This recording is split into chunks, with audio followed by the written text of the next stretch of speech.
목회자 생각 210번째 2024년 10월 건강과 안식을 위한 둘레길 산책을 하며 느낀 점 2024년 10월 20일 제가 안식을 위해 열심히 일하는 것이 공정하고 상식적입니다. 신앙인은 더욱더 이런 모습이 필요합니다.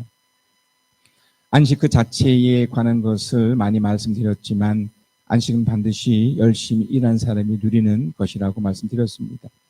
하나님의 창조 원리에 하나님은 하늘과 땅과 그 가운데 있는 모든 것을 다 이루셨다.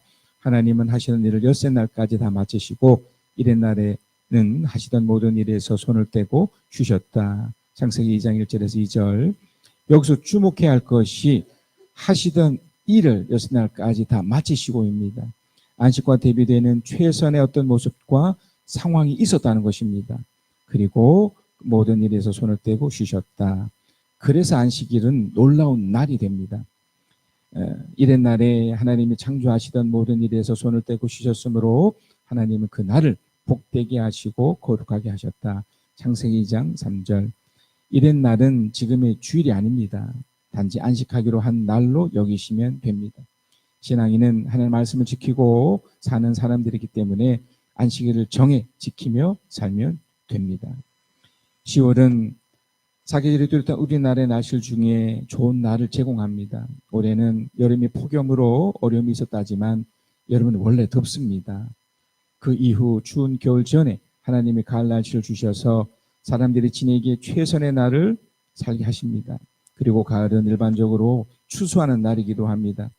마치 익숙함을 지나 두려움을 넘어 새로운 기쁨으로 사는 신앙인의 모습처럼 날씨가 겨울을 지나 봄과 여름을 넘어 실제적인 기쁨의 열매를 거두는 날입니다. 사계절을 가진 나라에서 가지는 특권입니다. 그래서 가을이 안식하기에 좋은 날들이 많습니다. 시간과 상황에서 어떤 결실을 맺는 날이기에 9월에서 10월 정도 안식을 위한 시간을 가지면 좋습니다.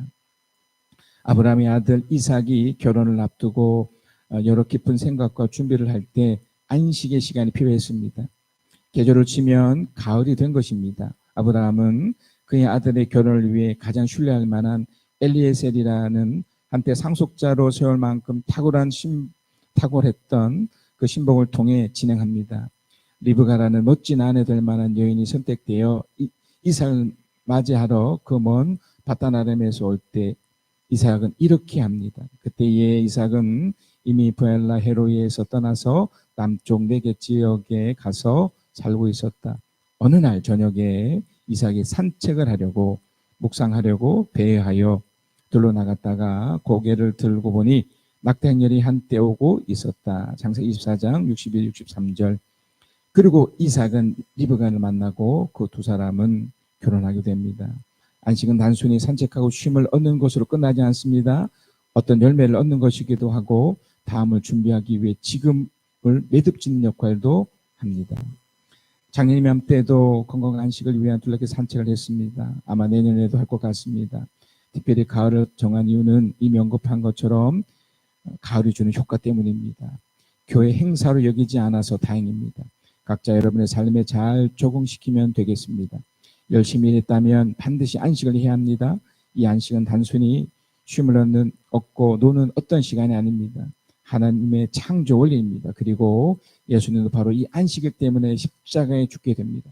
우리처럼 바르게 신앙생활을 한다면 안식일은 축복의 날이 되지만 잘못된 전통으로 맹목적인 삶을 살아 안식일이 주일 성수로만 이해된다면 예수님이 십자가에서 죽은 이유가 됩니다. 우리만큼은 각자의 삶을 최선으로 살고 또한 안식일을 잘 지켜 하나님의 축복을 누립시다. 건강의 복과 재정의 복과 자손이 잘 되는 복을 마음껏 누립시다. 신명기 24장 8절에서 9절 또 12절에서 15절입니다. 악성 피부병에 걸린 사람에 대하여는 레위 사람 제사장들이 당신들에게 가르쳐 주는 대로 모든 것을 철저히 지켜야 합니다. 내가 그들에게 명령한 대로 지키십시오. 당신들이 이집트에서 나오던 길에 주 당신들의 하나님이 미리암에게 하신 일을 기억하십시오. 그 사람이 가난한 사람이면 당신들은 그의 담보물을 당신들의 집에 잡아둔 채 잠자리에 들면 안 됩니다. 해가 질 무렵에는 그 담보물을 반드시 그에게 되돌려 주어야 합니다. 그래야만 그가 담보로 잡혔던 그 겉옷을 덮고 잠자리에 들 것이며 당신들에게 복을 빌어 줄 것입니다. 이렇게 하는 것이 주 당신들의 하나님이 보시기에 옳은 일입니다. 같은 결의 가운데서나 당신들 땅 성문 안에 사는 외국 사람 가운데서 가난하여 품팔이 하는 사람을 억울하게 해서는 안 됩니다. 그날 품삯은 그날로 주되 해가 지기 전에 주어야 합니다. 그는 가난한 사람이기 때문에 그날 품삯을 그날 받아야 살 수 있습니다. 그가 그날 품삯을 못 받아 당신들을 원망하면서 주님께 호소하면 당신들에게 죄가 돼 돌아갈 것입니다. 우리가 사는 이 울산이 서울과 많이 다릅니다. 한때 울산이 엄청난 개발이 생겨서 한때 우리나라에서 가장 돈이 많이 도는 곳으로 세워졌던 곳입니다. 그런데 이제 그 개발이 이제 그 수도권, 특별히 그 서울 지역에 이렇게 몰리는 바람에 울산이 상대적으로 이제 서울보다 좀 못하는 지역이 돼버렸죠. 서울이 엄청난 개발을 지금 하고 있습니다.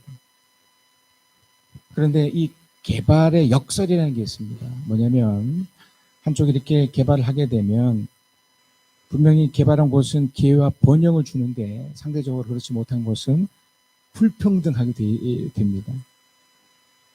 어떻게 보면 자본주의의 역설일 수도 있죠. 누구나 다 잘 산다는 것을 표방하지만 그런 구조가 아니지 않습니까? 어찌됐든 누군가는 잘 살게 되고 누군가는 상대적으로 이제 빈곤하게 되는 거죠.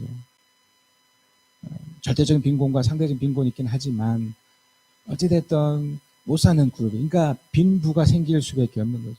그래서 세상은 아무리 공정한 것 같이 보이고 아무리 상식적으로 펼쳐지는 것 같이 보여도 그 안에는 불공정하고 비상식적인 것이 생길 수밖에 없습니다. 우리가 지금 그런 속에서 살아가고 있습니다. 그래서 여러분, 공정이란 말이 참 중요한 말인데, 공정은 공평하고 어느 한쪽에 치우침이 없이 옳고 바른 것을 말합니다. 또 상식은요, 일반적인 사람, 그러니까 우리를 포함한, 우리가 이제 신앙을 갖고 있지만 신앙은 좀 별개라고 치더라도 대부분의 사람은 일반적인 사람이 다 가지고 있거나 가지고 있어야 될 지식이나 판단력이에요.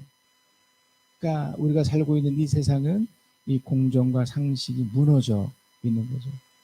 개발이라는 이유로 또 다양한 이유 때문에 이것이 다 무너져 있는 것이 분명합니다. 자, 그런데 우리는 신앙이라는 독특한 세계관을 갖고 살고 있거든요.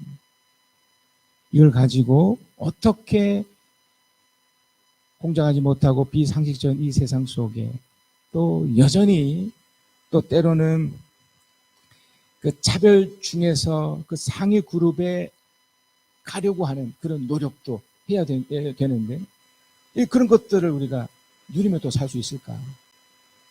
왜냐하면 불공정하고 비상식적인 사회 속에서 말입니다.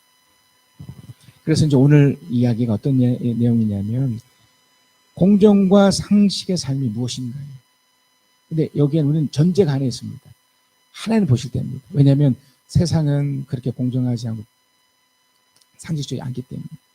그럼에도 세상도 특히 우리나라 같은 경우는 그래도 이 법의 체계가 있으니까 공정하려고 또 상식적이려고 노력 많이 합니다. 제가 어제 뉴스를 보니까 멕시코 같은 곳은요, 이미 뭐 전쟁으로 망가진 나라도 많지만 이제 자본주의를 표방하고 또 민주주의라고 하는 그 멕시코라는 그곳에 관련된 뉴스를 보니까요, 마약 카르텔하고 이 정부하고 싸우니까 이 마약 카르텔의 그 사람들이 그 정부의 그 시장이나 고위공직자들을 총으로 쏴서 죽이고 참으세요 죽이는 그런 일들이 비일비재하다는 거예요. 그러니까 비공정하고 비상식적인 것이 난무하는 것이죠.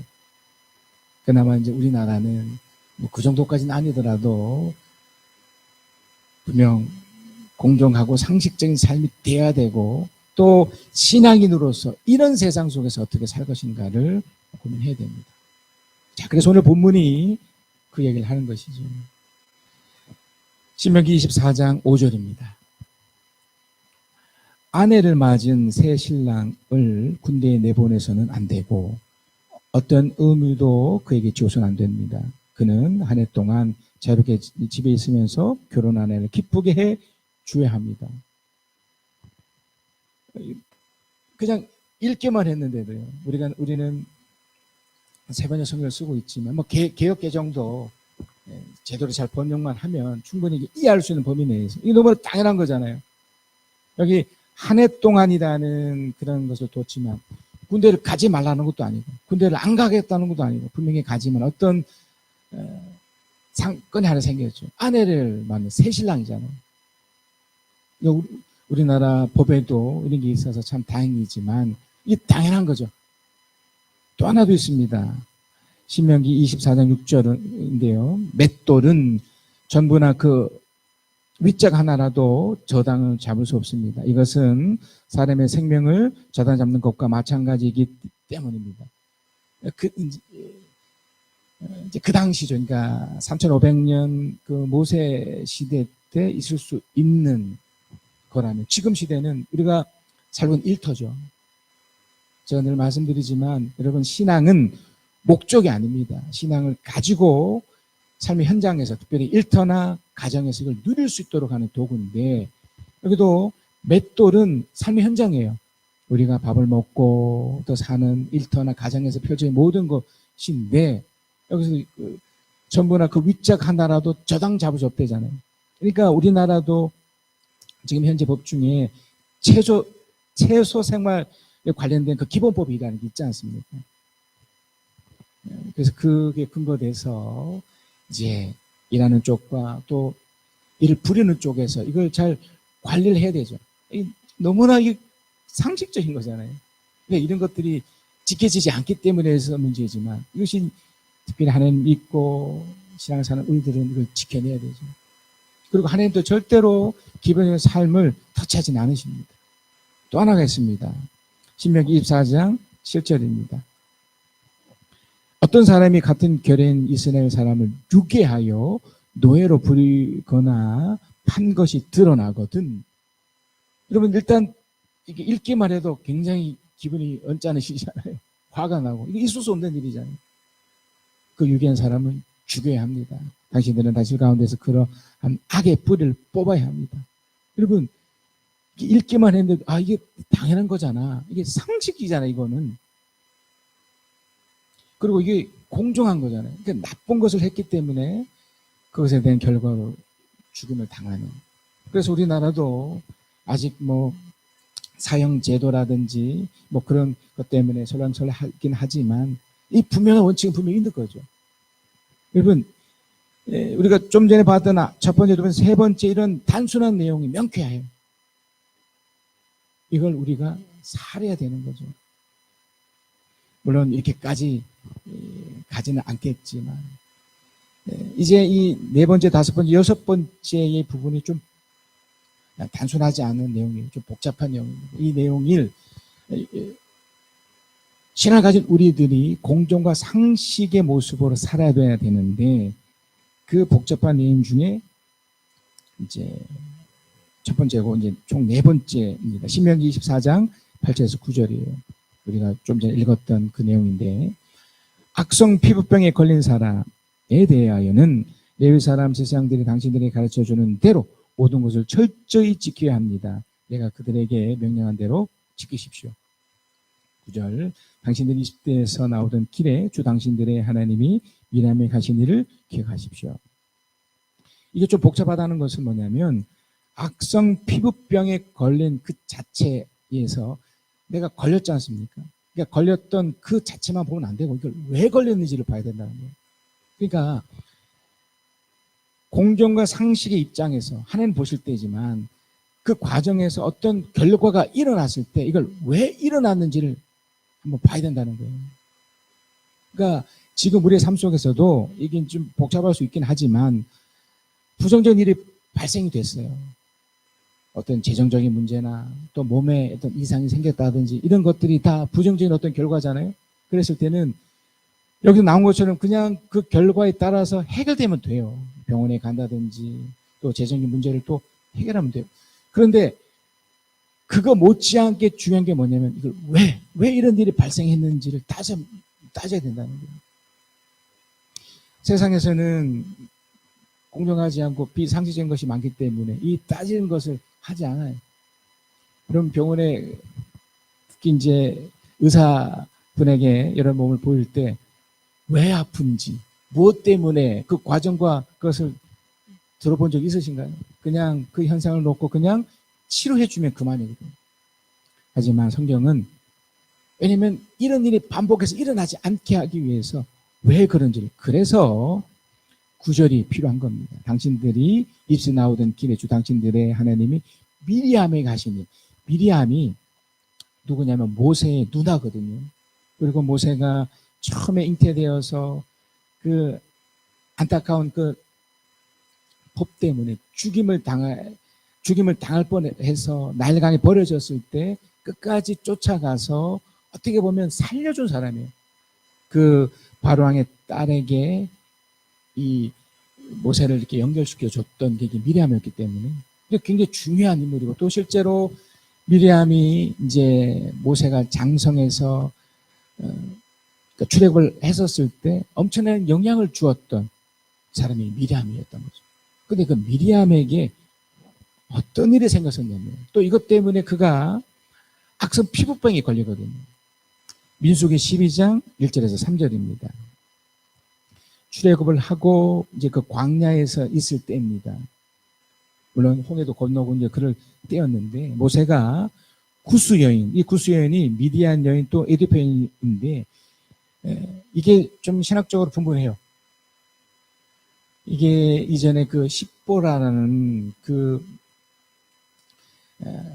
미디안 광야에서 만났던 그 여인이든지 아니면 제3의 인물이든지 하여간 모세가 아내를 이제 정통 유대인의 사람과 결혼하지 않은 거예요. 그러니까 이것이 어떻게 보면 이제 미리암 입장에서는 뭔가 잘못된 것일 수도 있을 겁니다.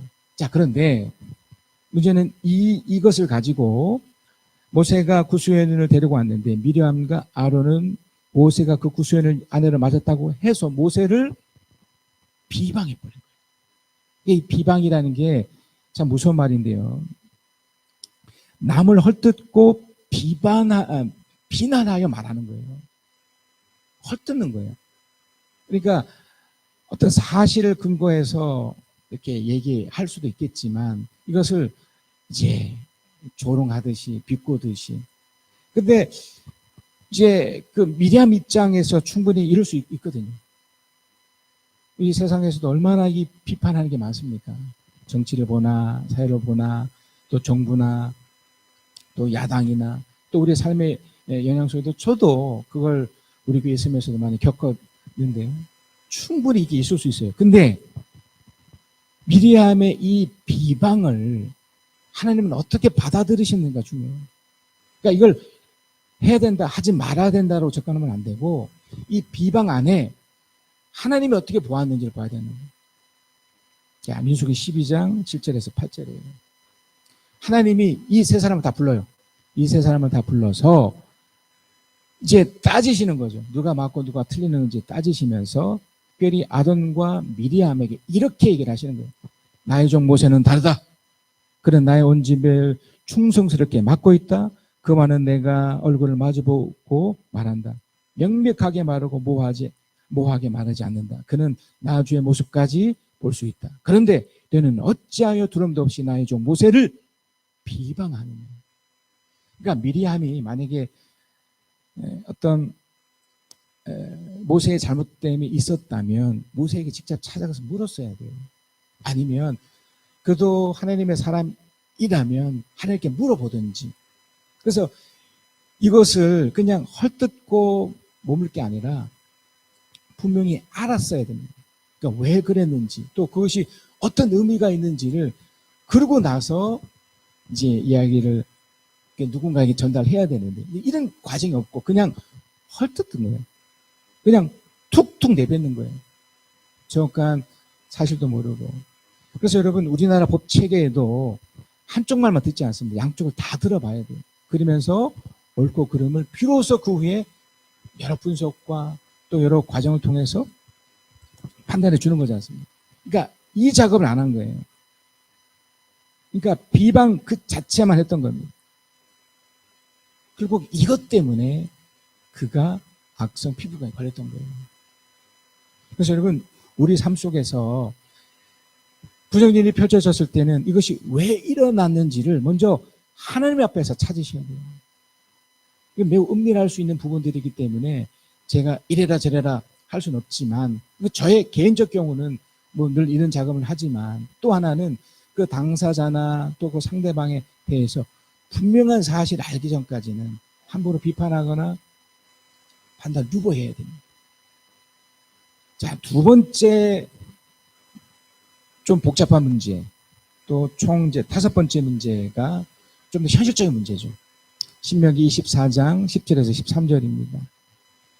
당신들은 이웃에게 무엇을 구워줄 때에 담보물을 잡으려고 그의 집에 들어가지 마십시오. 여기서 이제 재밌는 게 구워준다고 그랬잖아요. 그러니까 빌리는 거예요. 충분히 이럴 수 있습니다. 어려우니까. 근데 여기도 또 한 가지 이게 복잡할 수 있는 게 뭐냐면, 왜 빌려주는지도 따져야 되거든요, 사실.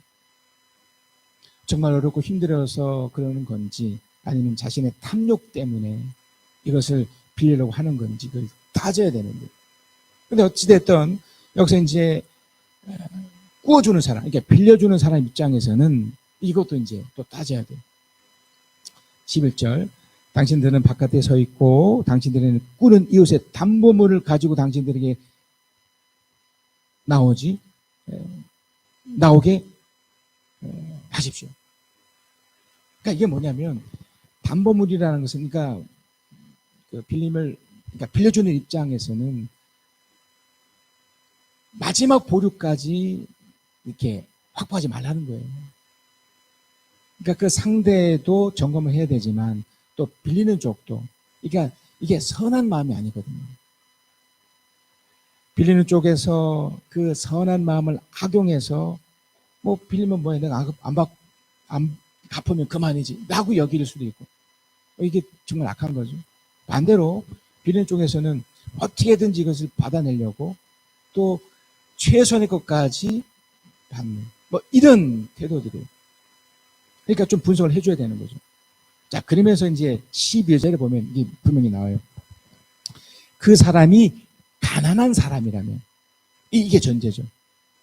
근데 지금 시대에서 정말 가난하기 때문에 돈을 빌리는 경우는 없습니다. 거의 대부분이 이제 악해서죠.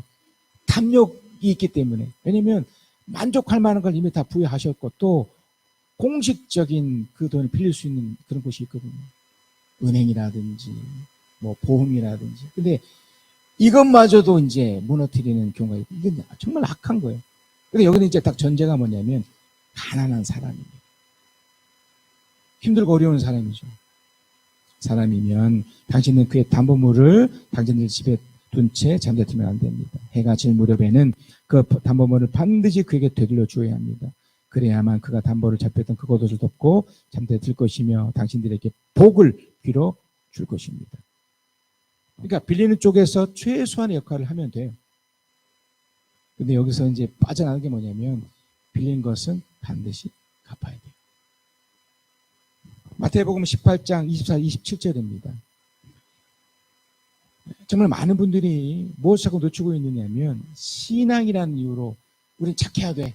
그리고 상대방이 어떻든 간에 우리는 무조건 용서해야 되고 무조건 그렇게 하도록 놔둬야 된다고 착각을 하고 있습니다. 절대 그렇지 않습니다. 지금 이 주제가 뭡니까? 공정과 상식이에요. 예수님이 아주 적절한 얘기 이렇게 듭니다. 왕이 셈을 가리기 시작하니 10,000달란트 빚진 종 하나가 왕 앞에 끌려왔다. 이 10,000달란트가 어느 정도냐면 한 달란트가 노동자의 15년 품삯이에요. 계산할 수 없어요. 어마어마한 빚이, 어마어마한 거. 그거를 진 거예요. 그런데 그는 빚을 갚을 돈이 없으므로 주인은 그 종에게 자신과 그 아내와 자녀들과 그 밖에 가진 것을 모두 팔아서 갚으라고 명령하였다. 그럼요. 반드시 갚아야 되는 거예요. 자, 그런데 26절에 그랬더니 종이 그 앞에 무릎 꿇고 참아주십시오. 다 갚겠습니다. 하고 애원하였다. 주인은 그 종을 가엾게 여겨서 근로해주고 빚을 없애주었다. 근데 여기서 이제 어떤 착각을 하냐면, 주인이 워낙 부자니까, 그리고 저 상대방이 저렇게 나오니까 없애줘도 되겠지? 아닙니다. 제가 이 부분에서도 이렇게 말씀드렸지 않습니까? 굉장히 복잡한 부분이 있다. 주인이 이걸 왜 그렇게 했겠습니까? 어차피 못 갚을 돈이라고 하더라도 이 사람이 뭐라고 얘기했냐면 참으로 내가 갚겠다라는 그런 노력이 보였단 말이에요. 그 안에 진정성이 담겨져 있었어요. 그래서 일정 부분 그걸 면제해 줬던 건데 반전이 생겨요. 마태복음 18장 28절 34절 이어서입니다. 그러나 그 종은 나가서, 그러니까 그 진정성이 가짜였던 게 드러나는 거예요. 그러나 그 종은 나가서 자기에게 100데나리온 빚진 동료 하나를 만나자 붙들어서 멱살을 잡고 말하기를 내게 빚진 것을 갚아라 하였다. 여기에 한 데나리온이 노동자 하루 품삯이니까 10,000달란트는 비교도 안 되는 돈이지만 이것도 꽤 큰 돈일 수 있습니다. 근데 이제 똑같아진 거죠. 그 빌려준, 그러니까 빌림을 받은 이 사람이 그 동료는 엎드려 간청하였다. 참아주게 내가 꼭 갚겠네. 이거 원어로 보니까 반드시 갚겠다라는 강조가 그 속에 들어있어요. 갚겠다 안에. 근데 이제 30절에 그러나 이 부분이에요. 그러니까 본인은 진정성 있게 그렇게 해놓고서 본인은 또 진정성 있게 그렇게 하지 않는 거예요. 그러니까 악한 본성이 드러난 거예요. 그러나 그는 들어주려 하지 않고 가서 그 동료를 감옥에 집어넣고 빚진 돈을 갚을 때까지 갇혀있게 하였다. 갚겠다는데. 31절 다른 종들이 이 광경을 보고 매우 딱하게 여겨서 가서 주인에게 그 일을 다 일렀다.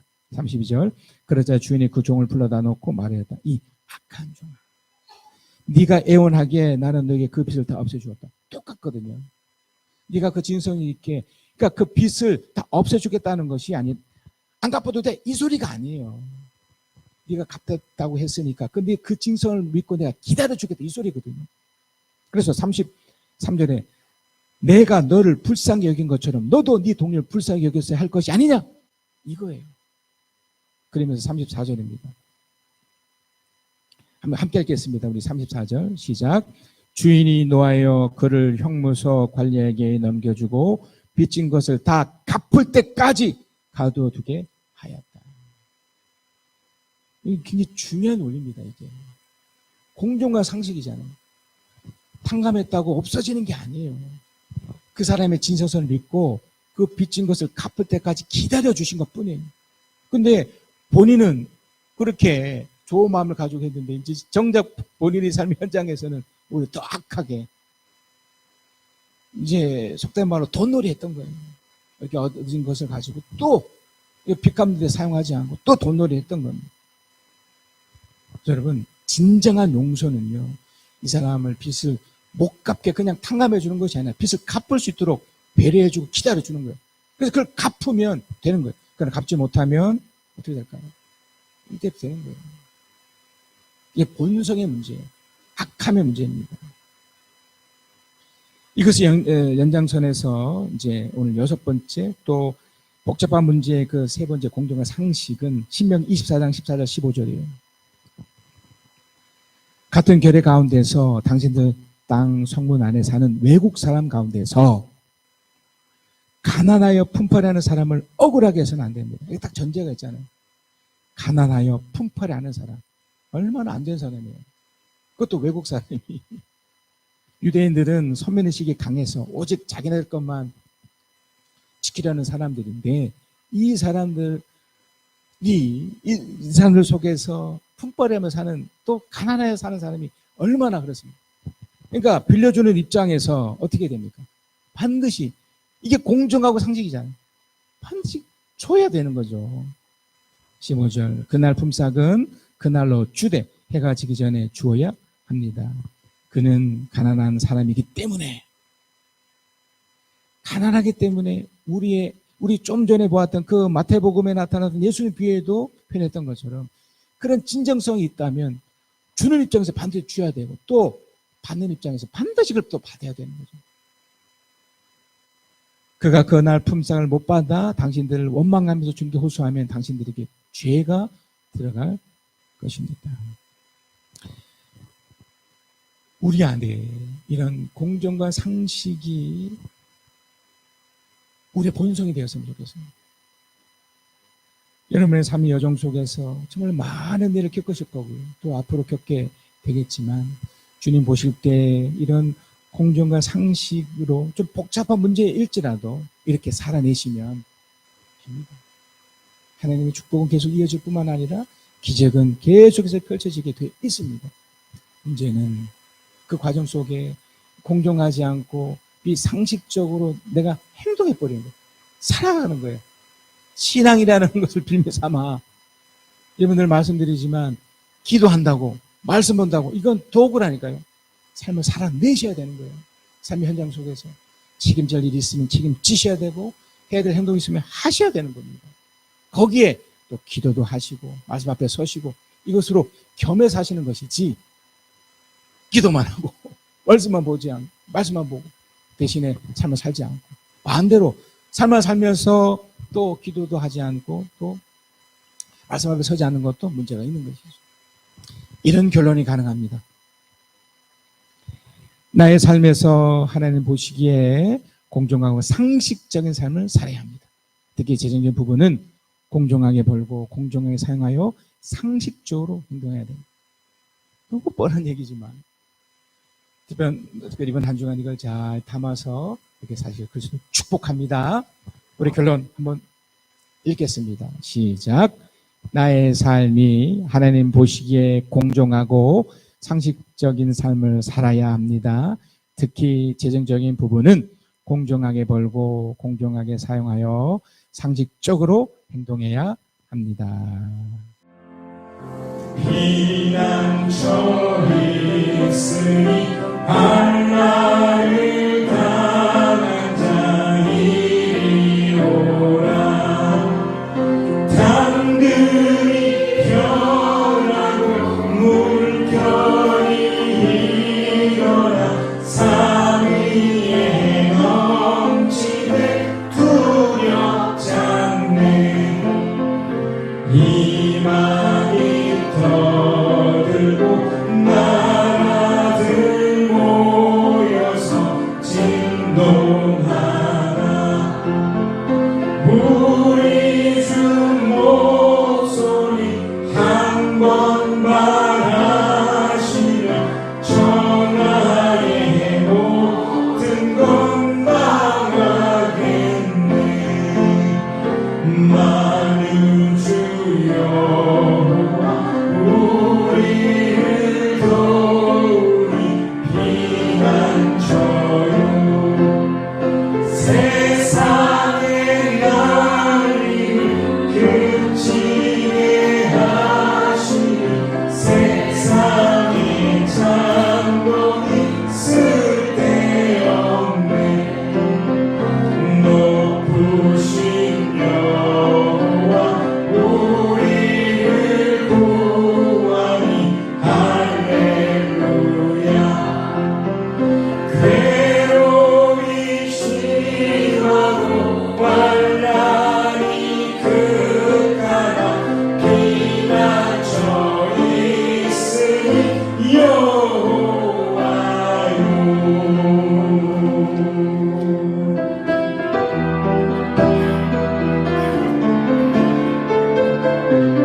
쫓아가고